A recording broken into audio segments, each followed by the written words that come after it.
Imagine a girl who is supposed to be the leader of a pack, but she is blamed for all the bad things happening. She even has to face the anger of her own family. But guess what? She is actually trying her best to protect everyone and make things right. It's a tale of leadership, sacrifice, and the pain of being misunderstood. You won't believe how this story unfolds. Chapter 46. Adrian's mocking voice cut through the tense atmosphere. His fingers curled around the broken wolfsbane arrow.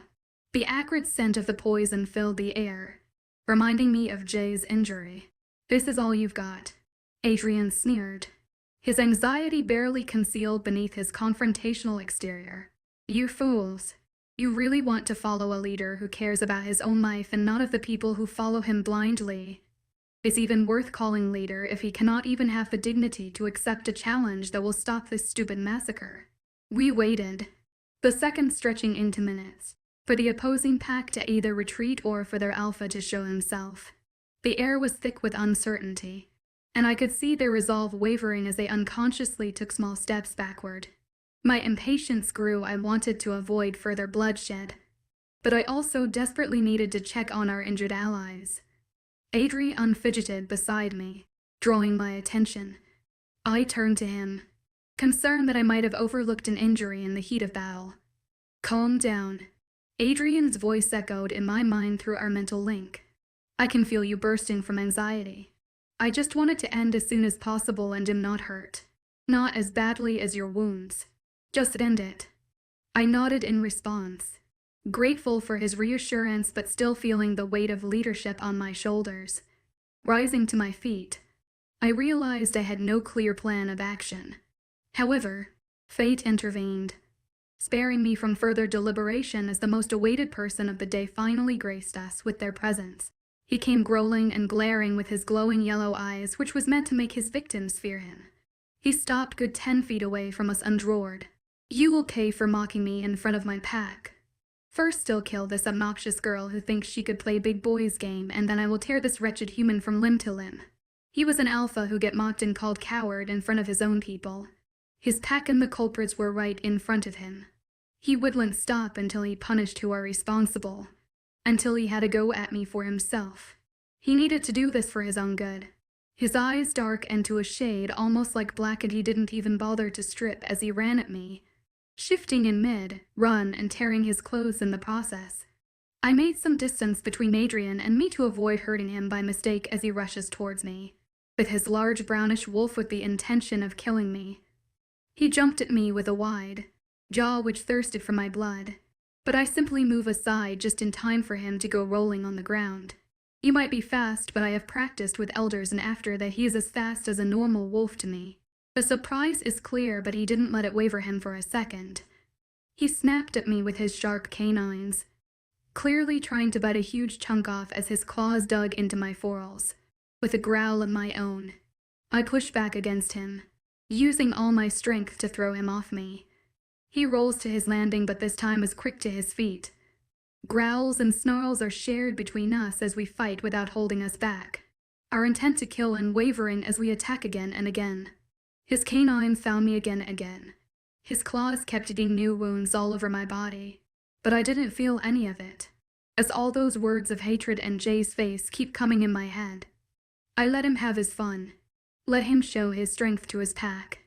Let him think that he had won this before I decided to end this all. I caught his neck into my jaw mid-jump. He released a loud cry followed by whimpers as I dug deeper before slamming him into the ground, never releasing my deathlock. I let my teeth sink deeper in his neck, letting the blood ooze out from him as he cried below me. Snap from his neck breaking satisfies my rage, and I step away from growling loudly enough to make everyone kneel, baring their neck in submission. I turned to look at Adrian only to find him looking at me with emotions similar to pride on his face. I called pack warriors to take Blood Moon's warrior to cells. I will deal with them later, and I also asked them to take all the dead bodies to the basement under infirmary. Later, we will have all the dead pack members would have the funeral as they would be buried honorably, and all the dead enemies would be cremated. No disrespected action would be done with their bodies, and if possible, their family would attend that. But dead had to wait as treatment of living is more important. I was giving those instructions when I felt Adrian near me, making me turn to him. He was holding a long shirt for me. I don't know if he had found them from where we keep spare clothes and with the warriors brought it with them. But right now, I don't care. I exhausted both mentally and physically. This whole war thing might have ended with his death, but I still have a long day ahead. I went behind a tree to shift back and wear the shirt as my warriors escorted surviving member of the Blood Moon pack to the prison cell, where they would stay till I decide what to do with them. I need to go to infirmary to check on all the wounded members and also Jay. He is their cause. I cowled and protect him. Now, as I think of it, Flicker been quiet for a long time. Even now she is hiding somewhere deep in my mind and not making her presence known. All this must be hard on her. I flinched when a hand landed on my shoulder. I must be exhausted to not notice presence of my own mate. Let's go. We need to get you all fixed up. That bastard have left some deep wounds. Every cell of my body did not want to go there. I don't think I have strength to face all those families that I've failed today. But I can't avoid it for long, and I don't think any type of excuse would work on Adrian. Even with my slow steps, we still reached the infirmary too soon for my liking, and my hesitant steps didn't go unnoticed by Adrian as he wrapped his arm around my waist in both supporting and promoting me to go in. No amount of preparing could have made me strong enough to face mourning families of our fallen ones. The injured ones were getting their treatment. Some needed for help than others. I found my family in front of ICU, all looking worn out and broken, but at least they are not severely injured. They noticed my presence and came to me. Is it all over? One of them asked. Ed only managed a nod in reply. They exchanged looks with Adrian, conversation passing between them without even needing a single word. Me being too worn out to understand and even tried. How is he? Doctor said that we brought him here at right time. Kyle replied, but the arrow was shot too close to his heart and it was poisoned. They did their best to stop it spreading further, but his heart might have gotten affected. Stephen continued. He's like this because of me. Only if I was strong enough to protect him like I was supposed to, then this wouldn't have happened. I should have been the one protecting him, but he ended up protecting me like he used to do when we were young. I could feel my shoulders slumping and my legs ready to give up any moment while I was feeling too numb to do anything. I heard door opening and a very angry and very sad Raven came out only to stop in front of me. I wanted to console her, apologize to her, or maybe beg for her forgiveness. Only my body would cooperate with me. How dare you come here? He is in that state because of you. He is dying because of you, and you still have the nerve to show your face here. What kind of alpha are you? What kind of sister are you to be the cause of your brother? She laughed humorlessly. Maybe you never considered him as your brother. Maybe that's why your own brother is standing here with just some scratches. My whole life I had wanted someone to love me, cherish me, and then I found him. He was better than anything I could have wished for. But now even he is leaving me because of you. He is dying there because he put you above everyone. Even himself. You took everything from me. You are a murderer. Never show me your face again. I know she is right. I am responsible for this. I couldn't build the courage to look in her eyes as I muttered, I'm sorry. I didn't know when I started running. I heard some faint voices calling my name, but my body was on autopilot and it took me somewhere. Somewhere where I could hide. I don't think I have any strength to face anyone. Chapter 47. It's been more than an hour since Raven's incident, and since then we are trying to find Eddie. I am worried about her. She was already blaming herself for things she had no control over, and I can't even imagine how she felt after being accused for all those things. I don't want to blame Raven cause I could never understand her pain. Pain I never want to feel. Pain of your mate leaving you behind. Jade died sometime after that scene. Still, I can't help but feel like she was being unfair to Eddie. It wasn't her fault. She did her best to protect everyone. And she didn't even get her wounds treated. There were so many wounds and no amount of super healing could heal them fast enough for the tired and mentally exhausted body.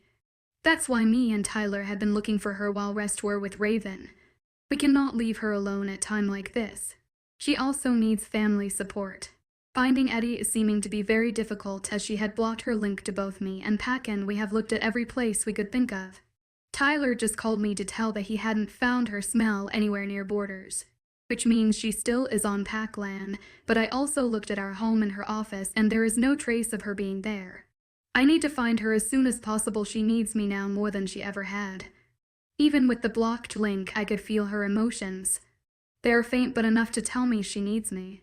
She is blaming herself for all those we had lost today. She is feeling they're lost. We met at the front of infirmary. We decided to look here as we had looked everywhere else. If she was out there and she is still on Pac, then she had to be here. We divided the area so we could search more ground and find her soon. He took first to floors while I take other two, and with promising each other that we'll find her soon and tell other person we went our separate way. Tyler called me after looking on first floor that he hadn't found any trace of her, and I told him same. I searched whole floor and cowled and find her, and this was the last place left. We had looked everywhere else. Defeated, I decided on my way back to take stairs. Maybe by some miracle I would find her there. My legs decided to have mind of their own when they froze near a door which looks to be storage closet, and I decided to take a look inside. I don't think I have another choice, as my body is definitely not want to leave this place. My heart broke when I found her sitting inside a small storage closet with her head over her knees, and I can tell that she is crying. What made me feel worst was the fact that her wounds didn't heal, and if possible, they looked worse than before. I don't know what to say to make her feel better, so I just sat next to her, wrapping an arm around her. She didn't react to my touch and my heart broke a bit more. I need to be strong for both of us right now. I cannot afford to break down. I need to be her strength. I pulled her close, leaving no space in between, and tried pouring love and comfort through our link. I know she blocked it, but I just hope that even if a tiny bit of it could escape that barrier, then it might make her feel it a bit better. And after a moment or two I felt her slowly relax in me. She wasn't all the way relaxed, but she wasn't as stiff as before. So I'll take it as a win. Hes gone, and I didn't even get chance to apologize. She whispered so low that for seconds I was sure if I had heard her right. Eddie, it was your fault. And I understand that Raven was hurting, but she didn't have the right to blame you for this. But she is right. Even I blame myself for his death, for his and all others. It was my duty to protect them, and I failed them. She cried in my shoulder, making me feel angry on myself for taking this long to find her. She was suffering alone for so long. Baby, listen to me very carefully, as I am only going to say it once, I said while pulling her face out from her hiding spot and looking in her tear-stained and swollen eyes. You cannot save everyone. No matter how good your whenever there would be a war, you would lose some. I saw her process my words as she looked at me like she was hanging with a thread and only I could save her. I kissed her temples, pouring my heart in it. I know you lost some members of your insanely big family, but you cannot forget those you saved, and that number matters more. This war might have been over, but they still need you, and don't forget the ones that are in cells. You are also responsible for their life from now on. I know you are tried, but Eddie would have to wait before breaking down as Alpha Eden, as we're kissn't finished yet. Just hold on for some more time. I promise I will let you break after everything gets sorted. And I promise I will hold you for as long as it takes to get back up again. I waited for her to respond, and all she could manage was a small nod with some of her original spark back in her eyes. I would be a fool to think that this would be the end of this conversation. I know these scars would take days or even months to heal, and some would leave their mark behind. I know I cannot do anything for them, but her physical scars, they don't have to last longer than they have already did. I stood up, offering my hand for her to take, which she did after staring it for time. She took my hand and stood up. But maybe her legs weren't ready because of being in same position for long, or it's just all the mental and physical fatigue catching up with her. As she stumbled and almost fall, if not for my hand that saved her just in time. I made her lean on me as I texted Tyler that I had found her and she needed medical treatment. He told me he would arrange a doctor near where we were.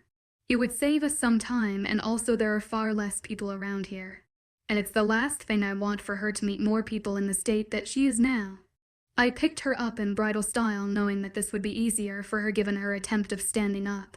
She wrapped her arms around my neck tightly, though I think it has more to do with seeking comfort than to fear of falling. We met Tyler and Doctor at the door, and we entered together. And the way they were gasping, it was clear that they ran till here in order to not waste any time. I lay her down on the bed. She was barely conscious at this point. With her mind at a little peace, her body finally catch up with the fact that she is in lots of pain and barely had strength to open her eyes. Tyler and Doctor both gasped when they look at her, making me notice a large chunk of flesh missing from both of her legs, that how utterly defeated and broken. She looked at the moment. Doctor asked us to leave him to do his job, but I don't want to leave her after looking for her so long. And I was still contemplating excuses to stay when Eiler's hand landed on my shoulder and he slowly dragged me out of the room. Where did you find her? Tyler asked hesitantly. In a storage closet right over there. I pointed in the direction of that storage closet. She would be fine. She is strong. She will be fine. That came more like a question. I know he is trying to distract both of us enough to stop us from barging in. I know how strong their bond is. I know it's just as hard for him to see her in this state like it is for me. Did you inform others? No, I forget. I will link them now. We both stayed quite after that, not knowing right words to break silence. We waited for half an hour, which felt like days, for Doctor to come out. He came out with helplessness written on his face, and it scared me more, thinking that something might be wrong. Maybe I was too late to find her. I have given her some painkillers which would help with pain and make her sleep for a couple of hours. Her whole body is littered with several punctures, abrasions, and many avulsions. Deepest one being in her legs, where chunks of tissues had been removed, probably by biting.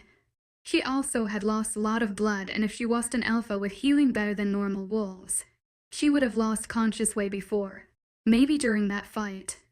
But due to mental trauma, her body cowled and healed herself. Mental scares confused it to which needed first attention, her body or her mind. And my guess is that it maintained some type of balance. Alpha. If you were any late in bringing her, wounds would get infected, and with the number of wounds, even a little infection would have been enough to bring down an already exhausted body. I have given her injections similar to tetanus toxoid, just modified to suit wolves, and I will also prescribe some more painkillers and some antibiotic. If I didn't know the situation, I would recommend total rest for almost a week, but I know that's not possible. I suggest to give painkillers only when the pain is too much to deal with, but her metabolism would run through it soon, so it won't last very long. And take care of her to the end, make her rest as much as possible. Her body needs strength and time to heal itself. And make sure she didn't make any rash movement that would tear the stakes. Bring her for check-in today's. Doctor left after that, and we both went inside. We both took seat, finally resting our tired body. I looked at her sleeping with an IV attached to her. If you ignore the IV, it's easy to think that she is just dozing off. Her broken body covered under blanket. I tried to resist and stay awake, but my body relaxed and I felt my eyes getting heavy. I woke up with someone heaving conversation. One voice which I could recognize anywhere was Eddie, but I am not sure who is other one. It's someone from the family. I don't know who. I tried to listen, but my body still didn't want to wake up, making it difficult to open my eyes and catch whole sentence. We will hold funeral for our fallen members tomorrow. I didn't hear the rest of what been said.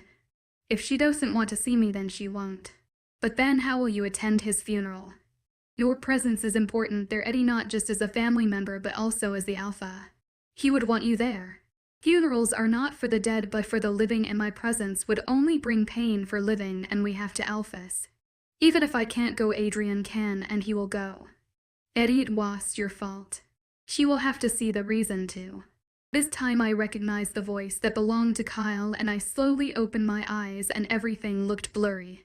If the only thing I could do her is be the one she could vent on, then I'm happy to have that role. Promise me none of you would say anything to her about this, and you won't let her feel alone.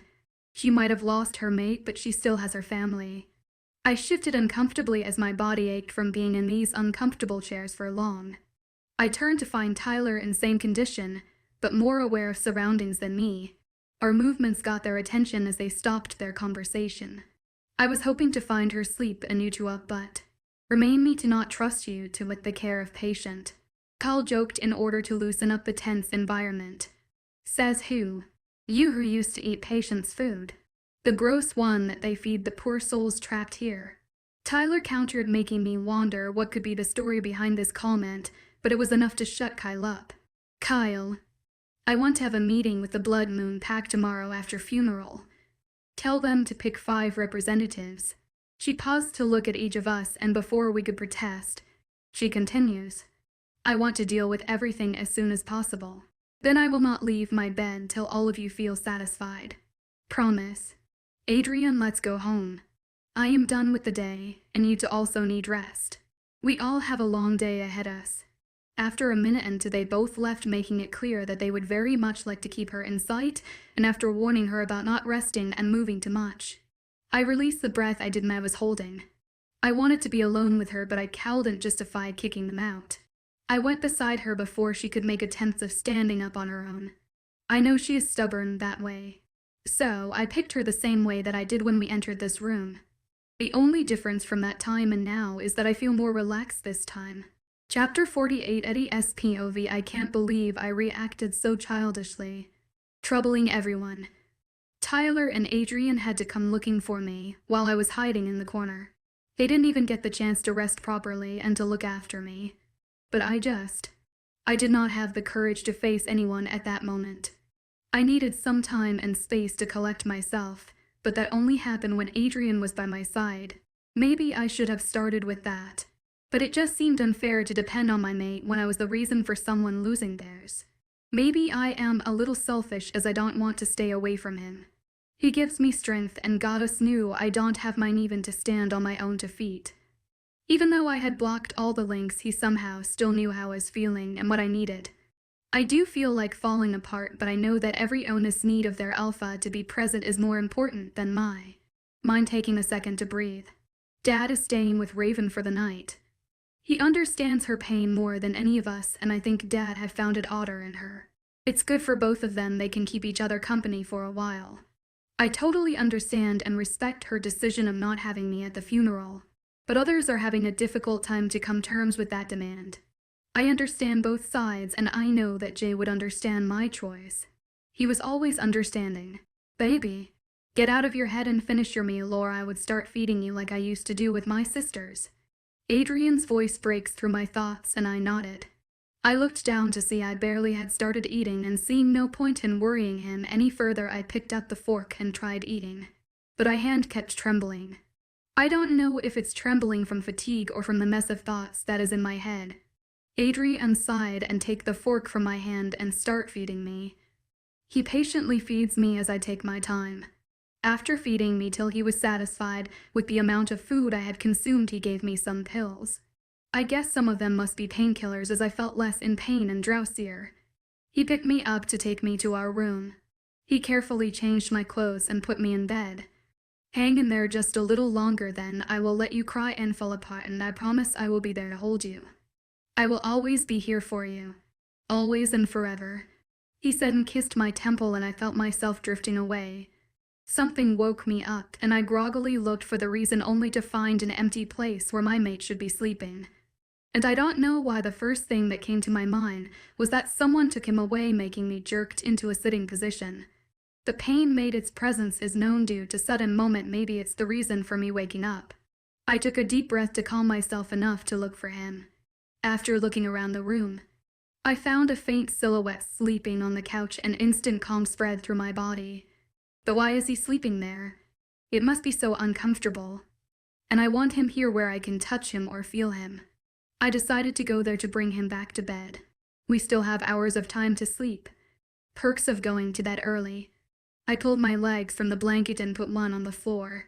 Fuck, I mentally screamed as sharp pain from my leg to whole body. How could I forget about that and put myself in this situation? I can't stay like this, and I definitely can't move. I close my eyes and take some deep breath in order to subdue some of the pain, or at least make it to the point from where I could do something. Anything. Eddie, what's wrong? I heard his husky, sleepy voice. It distracted me enough to open my eyes and look in his direction. He had sat up and was looking at me with concern. Why are you over there? I cried out my question as another wave of pain shot through me. He half ran and half walked to me and sat on the floor, slowly caressing my aching leg, his touch having the cooling effect. Sorry, I didn't want to accidentally hurt you while sleeping. But what were you doing? You didn't think that you walk all the way to there when your legs are in this condition. I don't know what I was trying to do. All I know is that I wanted to be near you. Please lay by my side. Nothing would happen. He carefully laid me down without disturbing anyone and lay down next to me. Better? He asked, and I nodded as I drifted back to sleep. Are you sure, Eddie? Adrian asked me again to check if I have changed my mind on attending Jay's funeral. Yeah, I am sure. She didn't want me there and she already had a lot on her plate, I'd add more. But you should hurry. One of the alphas should be there. He looked at me again, thinking about leaving me alone when I can't even move one step with my bandaged legs. He sighed dramatically, and with the weight of the world he left. He didn't want to go either. He didn't want to leave me alone and also not want to anywhere where I wasn't welcome. And it took a good half an hour to make him look it as the duty of an alpha. The morning wasn't easy for him, as no matter of closing the link, some of the pain still managed to escape, making him feel guilty. He feels guilty for not finding me sooner, and I think it was stupid and selfish of me to run away in the first place. But what's done cannot be undone, and we can only take responsibility and move on. He helped me a bath and did all dressing of the wounds. He again had to feed me as my body was still not ready to cooperate. Then he spent some time trying to convince me about him not going. It is important for him to attend the funeral. I don't want it to look disrespectful and ungrateful for all he did for us. I just want to respect his mate's wish, and that's why Adrian's attending is very important. I am sitting in all black for the funeral of all the warriors. Their funeral is held after Jay's, and I am waiting for someone to come pick me up. I hate feeling helpless, but some of it is due to my stupidity, and my healing is all over the place. Some of the small wounds are healed, but there are so many of them that it is taking more time than necessary. I feel so tired right now, even though I didn't do anything since I woke up. And painkillers are making me drowsy. I will close my eyes just for a second. I felt hands shaking me lightly, making me open my eyes. I found Tyler standing there. Adrian was going to pick me up, but he is not here. Eddie, you forget me since you find your mate, and now you are looking hurt after finding me here. You broke my heart. I tried moving close to him to beat the drama out of him, but he was standing a little too far from my broken and bruised body and only managed to catch air with the small distance I managed. Come here. Tyler, please come close. So you could beat me. No thanks. You deserve it. Okay. I won't hit you. Please help me up. He took a movement or two to think if I were speaking the truth. I think he decided to trust me as he came and picked me up on his back. I used to take a piggyback ride with Kyle and Jay when we were young. It brings back the memories of good old days, when things were simple. Adrian called and come because he had to go with the pack for other funerals. Everyone was asking about you, so he told them about your wounds and told them you would attend it, but not for too long as you still need rest. Tyler, do you also think that I was wrong not to go there and for respecting her wish? Do you think that he would be mad at me? I asked Tyler, knowing he understands me and this situation, or maybe I just needed some reassurance. You did the right thing, and he called and even get mad at you when you did something wrong, and you are not wrong here. And that is why I came to take you to Jay before we go to the funeral of other warriors, but don't worry, everyone left. I myself checked.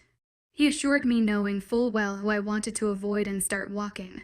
We talked all the way, mostly him distracting me from anything that is happening, and soon I found myself standing in front of his grave. I never thought I would have to see it so soon.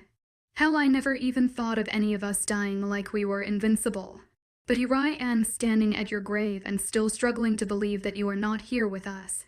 All those time when we fooled around causing trouble as children, and when we were happy with just being us, kept flashing in my mind. Still hard to believe. Right. He isn't with us anymore. Tyler's voice breaks through those memories and brought me back to present. I hummed and noticed a blanket near, probably for me. I knew you would want to spend some time with him alone. I can't trust you with standing on these 2 feet of yours. So I arranged this, he said as he carefully put me down on the blanket and walked away. I am sorry, Jay. I called and protect you. But I will do everything to make sure Raven is safe and happy, even if it meant but I would have to avoid her. It's not a big problem. We didn't get time to build a bond between us. So there is nothing to be broken, and you don't need to be hard on her for doing this. She is doing what she thinks she needs to cope with. She needed someone to blame, and I would rather have it be me than you. She can hate me all she wants. I don't mind. I'll pray Moon Goddess to give her a second chance for happiness.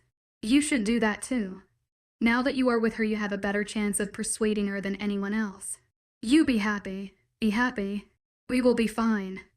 I promise. I barely noticed tears running down my face, and I barely noticed Tyler standing beside me. Come on, Eddie. Don't break your promise so soon. He wouldn't want to see you cry, and honestly, who would want to? You look hideous while crying. Should I kill him? I grabbed what I found and threw it at him, which happened to be a candle which may or may not be lit. Unfortunately, he ducked just in time as he laughed at his own joke. He takes minutes to settle down while I take a deep breath to stop myself from hitting him with something else. He picked me on his back again, and we went to attend the funeral of other members. It was almost over when we reached there.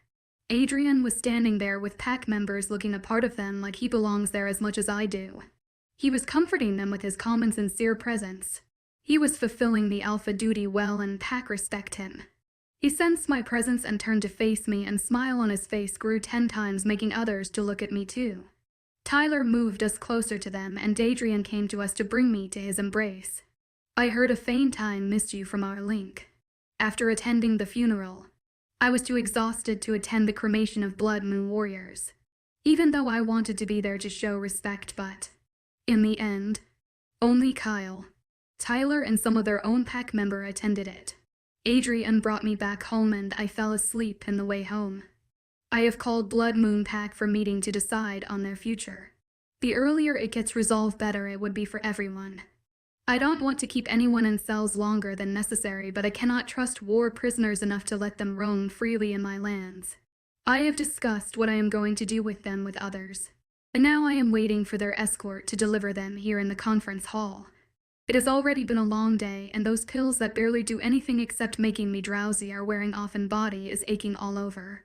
Thankfully, Adrian has taken it up to him to carry me everywhere. He doesn't even want me to put one foot down. As much as I appreciate his concern, I can't help but feel like a nuisance to him. The door opened, and in walked 5 members of Blood Moon Pack with 2 of our warriors. I can clearly sense their fear and discomfort. They don't know what is going to happen to them and their family. Not wanting to increase their fear, I get straight to the point. I called you guys here because I wanted to discuss your pack's future with you. I want you to be an independent like you were before, and I will help you any possible way to make it possible. But keeping the recent incident in mind, I would monitor your pack to make sure that there is no type of discrimination and no one is being bullied because of being different or physically weak. My statement brought hope on some faces, but some are still skeptical, which is natural. Their people had chosen them to decide the fate of their pack. One wrong decision can cost them, not only their lives but also the lives of the whole pack. But who would let our pack? Our Alpha and Beta both are dead, and Alpha had no successor. As the one who gave the energy of Gamma. Maybe he belongs to the Gamma family of the pack. But plus point is that they are not questioning my conditions. Stephen, you could be their Alpha, I suggested. Chapter 49. Stephen, you could be their Alpha, I suggested, making him and Kyle look at me. Don't worry. I am just suggesting. You can decide whatever you want. And meanwhile, I would like you guys to mutually decide who you want as your Alpha. We can find someone from outside, but it would be better if the Alpha is from your people. But we will find someone else if you don't have a perfect candidate for Alpha position. After that, I sent them back to their cells to discuss it all with other members of their pack. Stephen turned to me, and I knew he has something to say about what I said earlier.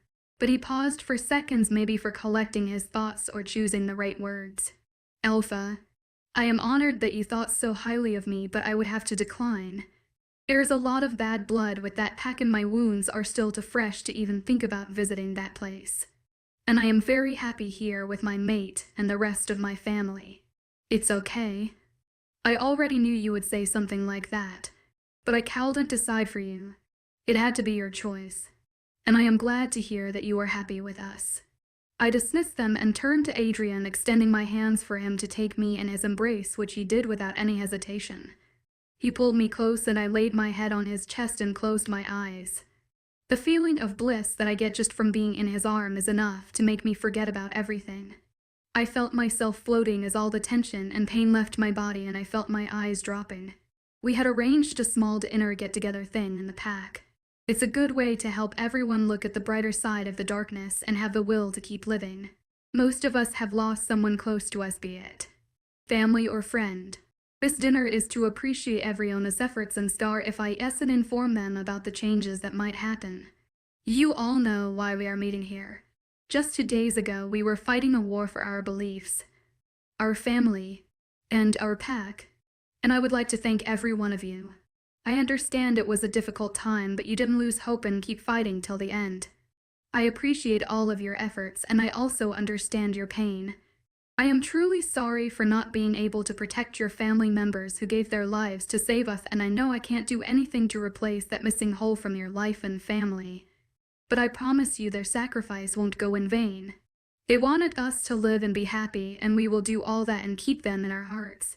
I personally want to tell all our warriors who are here with us today and those who left us that I am thankful that I got the chance to get to know you, and it's been my honor to fight beside you. Alpha, we also want to thank you for protecting us, says one voice among the crowd. I also want to tell you that we won't be appointing anyone as a beta.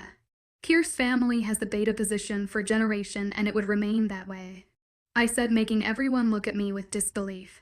But Alpha, there is no one of that family among us now, someone said, and I saw Avon flinch at the sentence. Is them being made known to all? Do they not know that they have mated, which means she is also Pierce? We still have Raven with us. She is also Pierce. She is, after all, J. Pierce's mate. It is her choice whether she wants to take beta responsibility or not. She can decide what she wants and take as much as time she wants. And if she decided that she didn't want that responsibility, that's fine with us too. But can a pack function without beta? Every eye turned to me asking the same question. I knew this question would come, but I didn't expect it to come from so many. Even Raven was looking at me asking this now. Pack needs each high rank member to function properly. But we are no ordinary pack. We have to alphas, and I believe we can make it work. So you guys don't have to worry about anything. I assured them that some looked like needed more than just words as assurance, but that type of assurance can only be given with time when the opportunity would present itself. I know it looked like an emotional decision, and I am not even going to deny it. Cause some part is based on emotional reason. But I have some other reasons to which time itself reveals. I saw many looking at Raven, making her cover into corners, trying to evade their questioning eyes. I would also want to tell you that two kids lost both their parents in this war. We can't compensate for that, but we can provide them a new home and new family. If any of you are willing to take that role, please tell me. If no one comes up, then these two will live with me, and I would officially adopt them. And that's all for today. I tried to shift attention from her to the next topic. These two kids need a family to live. They lost their parent for the pack. Lydia, a 5-year-old, and her brother Peter, who is 7 years old, are currently living in the pack house with an old couple who wanted to keep them and their family but are too old to take care of small kids. And I wanted both of them to live in one family. We will see who would come forward to take their responsibility. If no one came forward, then Adrian and I would leave this dinner with two kids, whom we will call our own. We have already discussed it. It was he who suggested this. Everyone went back to enjoying the dinner after my last announcement. Most of the young people were sitting near the campfire, while elders were near to keep an eye on them. Dad and Tyler were with Raven, all three of them eating and laughing on something Tyler had said. Kyle and Stephen were standing in the corner sharing their meal and discussing something. Everyone looked to be enjoying this, and I find myself relaxing at their peace and happiness. Never knew how much I need them to be protected when even a single one of them is in danger. I can't shake the feeling of restlessness till they are all safe and sound. I think they will have a complete family with 2 kids at the end of the night. Adrian said, pointing towards where my brother was still discussing something with his mate. I would like that, I said, and leaned back on him, and he continues feeding me as we looked at our family. We will go to meet your family when I could stand on my own 2 feet without needing your help. I haven't met them when I am keeping their son and brother away from them. You don't need to worry about that. We can go there later. I will talk to Mom and make some excuse on why I can't meet them. You are not doing anything of that sort. We are meeting them as soon as possible. We are already too late. You have been living with my family for more than 3 months, and I am still to show them my face. It's not fair for them and you. We are meeting them, and that's final. I hope we are not interrupting anything," Stephen said while holding his mate's hand tightly, looking nervous as hell. Making me smile thinking what Adrian said is going to be true. "We wanted to tell you. We wanted to ask for your permission." He paused and took a deep breath before continuing. "We would like to take these kids home with us if you don't mind. I promise we will take good care of them if you don't believe us, you can test us. We won't let any harm come to them and raise them as our own. I'll give you my words." Chapter 51 month later. Is this necessary? I don't feel like partying. It hasn't been that long. We can still cancel it. Right. I whined about the same thing for 1,000 times in 2 days, but it still wasn't enough to make them change their mind. Eddie, it's been a month. It's not too early. And it is not a party. You didn't have a coronation ceremony and you had fought a war as an alpha. It is a necessity that should have been done a long time ago. It was Jay's idea to announce your alpha title this way after this whole mess gets settled. Tyler countered. Eddie, let's rewind a little and tell us how far we had come in a month. Adrian said. They used to do this every time I tried to argue to them about this party. They are being too good of a team against me. I don't like it. Blood Moon Pack has been established again with new alpha and new belief, and so far, no problem had been coming from them. And they are our top allies now. And Tyler prompted. Kyle and Stephen are raising 2 kids and are surprisingly good at it. They are 2 little devils who want the attention of the whole family, and the one who dances at their tune most is Dad. I paused and Adrian gave me a look to continue. I took a deep breath. Pack is back at being normal. The usual vibe of normality and happiness is back. Raven is living in her new cottage near the river and is involving more and more with the pack. No one else dared to challenge us. So we have been living in peace. Eddie, he didn't sacrifice himself for you because he wanted to die. He saved you because he wanted you to live, and you are not living. I know no one can replace him. But life doesn't stop for anyone. We have to keep moving with it or we would be left behind. Tyler said, embracing me. I know what they are saying is right, but saying we should move on is easier than actually doing it. But I can't keep on doing this. My pack needs me to be present at this moment, not drowning in painful past. Okay. I will try my best at this time. I am sorry I made you worry again. It's okay. Eddie, I was meaning to ask you. How was your first time meeting his family? They hate me, I said, making both Tyler and Adrian turn to me. That's exaggerating. She didn't know you, that's why she is wary of you. Adrian has repeated this so many times that I think that he might want to make himself believe those words. Your mom said that I am using my power and money to keep you in my grasp. I am using your vulnerabilities to keep you trapped here, and that is why you can't go anywhere on your own free will. And this whole relationship thing is a sham to cover my evil intentions. If my intentions towards you were pure, I wouldn't have avoided meeting them for this long. How is it exaggerating that she hates my gut? She thinks that I am an evil queen who had trapped her son. Well, what she said did hold some truth. We might know the reason behind everything, but from her point of view it does look that way. But what's more exciting is that this situation is like some kind of reverse fairy tale where instead of a princess, the prince meets Satan. So, Adrian, how does it feel like to be the damsel in distress? Tyler joked. That boy can joke in any situation, and I won't be surprised if he ever gets in a life-death situation because of his weird sense of humor. Like right now, Adrian glaring at him like he is throwing daggers at him. She just needs some time to accept you. Adrian said, looking defeated. I know she will. And I am not going to stop till that happens, I assured my mate. By the way, Adrian gets some crazy power after you guys completed mating. And do you know that his healing power is way faster than ours? Don't tell me you tested to know whose is faster. They both start looking sheepishly at each other. Goddess, these kids. I can expect this type of behavior from this idiot, but I remember the time when Adrian cut his hand to see if he got healing or not. Never mind. You both are the same. But since when did you become BFF?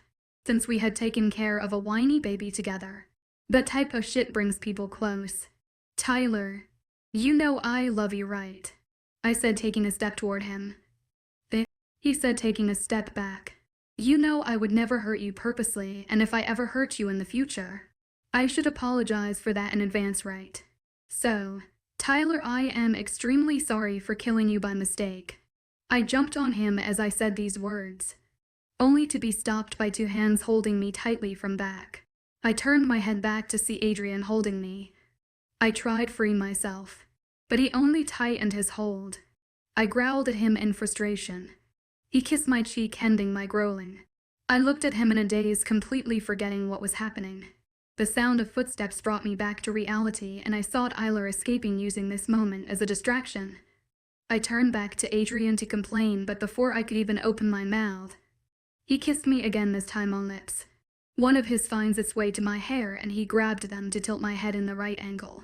His tongue caressed my lips, and I opened my mouth to give him excess.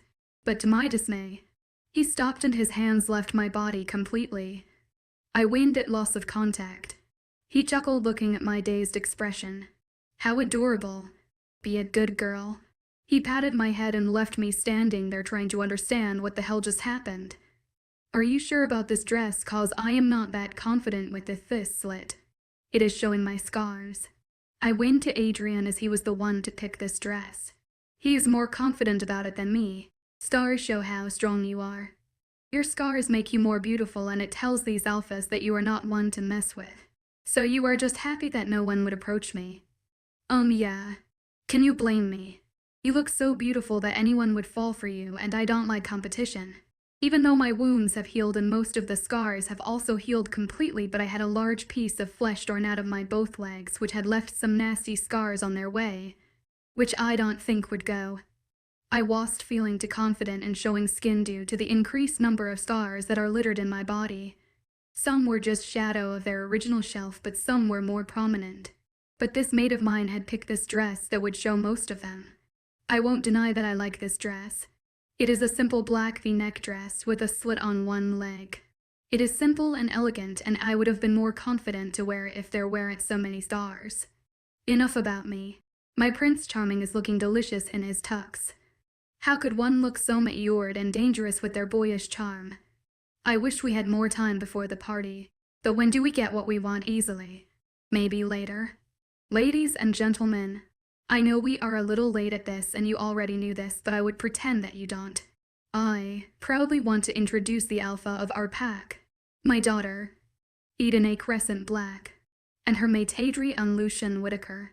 They have been leading our pack for a while now, and we can't be prouder. Dad announced, making every onus focus turn to us. I hate this type of attention where they will judge you like it's the most natural thing to do. But it can't be helped now. All I can do or had to do is smile and bear with it. Adrian and I greeted some people who came to congratulate us and made our way to stand somewhere away from the majority of the crowd, but still looked like being part of the crowd. I could hear all the whispers from here, and I can bet that Adrian could too. Some were talking in a general judgmental tone. Some were saying that we did wrong with Blood Moon Pack.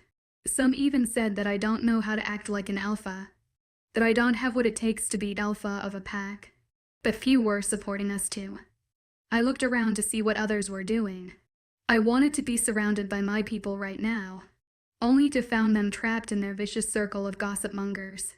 I knew people came to me to demanding answers or satisfying their need for gossip, or will try to take a bite from my flesh to make themselves feel like they are somehow better than me. Adrian tightened his hold on my hand to bring my attention to him, and that helped me calm down a bit. Alpha Eden, a long time no see. Remember me? And he began. Sorry. No, please go away. I don't want to deal with you. I knew you wouldn't. Let me help you. We met at a party just like this not very long ago. He smirked at the end of his sentence, his behavior like he had some type of upper hand on me. I have definitely met this too good for this world idiot somewhere. Oh, Clay, right. We met at Alpha Jonathan party, right? Oh, goddess. Someone please save me from this idiot. So you do remember me. I know it's hard to forget me. Let me tell you how big of a surprise it's just to see that you are the alpha of your pack. I mean, it is a quite big pack. It must be hard to handle it alone. I don't know if he was trying to compliment me or insult me, and I could feel Adrian's irritation at this idiot through our bond. It is that thankfully I don't have to do it alone. I have a wonderful family to support me, and I also have my mate to be there for me whenever I need him. Oh, yeah, your mate. I heard you are mated with a human. I wonder why Goddess was being so unkind to you. You already had it bad with being forced to lead the pack because your brother didn't want to take his rightful duty. I think you should have been mated with a strong alpha who could lead your pack, he said, completely ignoring the fact that my mate is standing right here. Adrian snarled at him with his eyes glowing and take a threatening step toward him. I stopped him before this self-absorbed idiot could notice. I need to stop Adrian from killing him, especially in front of all these people. You don't have to feel sorry for me. I have a perfect mate for me, and rest assured even elders told me that he is a perfect match for me. Now if you excuse us. I smiled at him the best I could muster and pulled Adrian away from him. How long is this going to happen? It's been, what, 2 hours? No, it just feels like 2 hours, it might be less. That I have to deal with a bunch of people talking to me about me being alpha. My human mate, and some even sympathized that I had to deal with the bad side of being alpha so soon. Some questioned on my decision of not appointing anyone for Baden and how could I let a rogue stay in the pack. And some even dared to say that I shouldn't have fought with Blood Moon Pack for one person. I should have surrendered them to keep the peace between packs. That I don't have Alpha's judgment. I swear to Goddess if I have to endure it any longer, I would kill someone. They are mocking me as a person and as Alpha, and they are mocking my family. Even though some have come up in my defense, but their number is less than those who want to prove me unworthy of the Alpha title. Maybe I could leave without others noticing my absence. The door of the party hall opened, and in walked the messenger of elders, their presence grabbing every onus attention. I saw some alpha smiling, thinking we are in trouble. People don't learn. We don't have anything to fear from elders. Cause if they wanted to punish us, they could have done that when I was kept prison there. We are here on account of elders. They have sent us to tell everyone that there is going to be a big change in the power dynamic in the werewolf world. Elders wanted to tell you that they have decided to retire, so they would no longer be bothered with matters of the mortal. They understand that mortals need someone to guide them and make rules and enforce them. That's why they have selected one alpha, who they found worthy of the title to be the leader of the werewolf world. Alpha, all alpha. The rest of you have to follow them. Questioning your new leader would be questioning the elders. Alphas, meet your new leader. Alpha, eat an A crescent black. Kneel in front of your new leader. Every single eye turned to me as they all fell on their knees, exposing their neck in submission, and I looked around, still not believing what I just heard. The messenger came toward me and kneeled. Alpha of all alpha, please accept your duty as leader of our world. He stood up and presented a set of wolf brooch and pinned it on my dress, and another one Adrian's tux. This is the sign of your royalty, your power, and your status. Elders expect you to lead us in a peaceful world. Epilogue, Raven's POV. I'm sorry I haven't come to see you. I couldn't. But I have so much to tell you. So much I want to share with you. I said as I sit down in front of his grave. It is like I drained most of my energy just to come here. I wanted to come here, but I couldn't bring myself to do so. This place feels colder than our home. Maybe cause I know that he is here and not here at the same time. You must be angry or hurt that I am not treating your sister well and I am falsely accusing her. I know that too, but this pain that your absence has brought, I can only handle it with anger, and I don't want to be mad at you. It was your fault, I know that, even though a small part of me thinks that.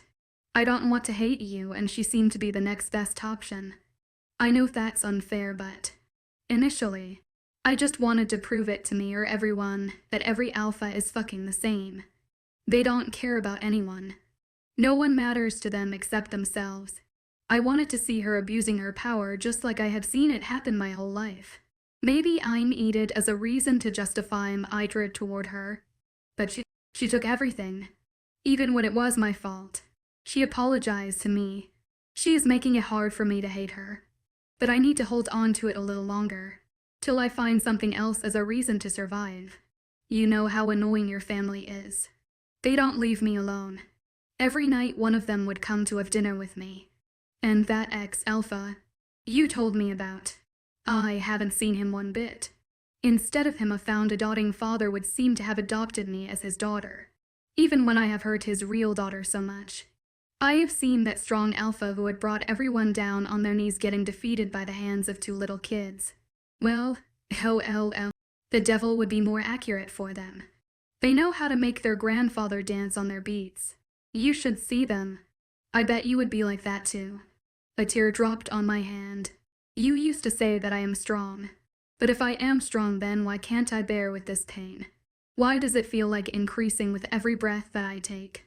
Why is it draining my energy just to stay here? You don't know what it's like to be here knowing you can't come back. That I can never have you back. She is not going to appoint anyone in your place.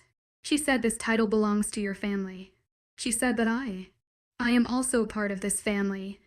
Your family. That means your family line does not end with you. It can continue with me. You know, before meeting you, I was no one. But now I am someone. And it's all because of you. Because of you, I had a family. The family was something that seemed unattainable in dreams. I thought I would be lucky if I got rejected by my mate. 'Cause that would mean that I have a mate. I never in my wildest dream thought that my mate would accept me. After all, I was just a rogue and they are not accepted anywhere. Everyone hates them. But you fool.